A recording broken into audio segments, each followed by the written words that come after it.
अस्सलाम वालेकुम व्यूअर्स, कैसे हैं सब। डे 41 41वां दिन है राइस सीडलिंग चावल की पनीरी का। बासमती 515 चावलों की किस्म लगी हुई है।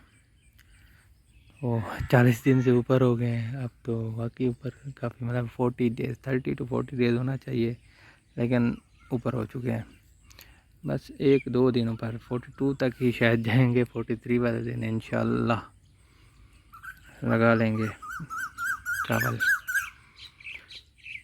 अपना ये पनीरी लगा देंगे पूरी ज़मीन में। फिर जैसे जैसे फसल बड़ी होगी उसकी अपडेट भी आपको दूंगा। अगर आप चैनल पे नए हैं तो इसे सब्सक्राइब कर लें, वीडियो को लाइक और शेयर भी कर दें। आपको इस सीरीज़ की पूरी प्लेलिस्ट मेरे चैनल पे मिल जाएगी। डे 1 से लेके अब 41 तक आपको तमाम की तमाम वीडियोज़ वहाँ पे मिल जाएंगी। अच्छा, अब आपको दिखा दूँ कि 41 डेज़ में ये कितने हो गए हैं। ये देख रहे हैं जी, ये इतना हो चुके हैं, यहाँ से लेके इतने बड़े। तो अंदाज़ा मेरे ख्याल में जो है ना, एक हाथ से बड़े हो चुके हैं, एक हाथ से ज़्यादा हो चुके हैं।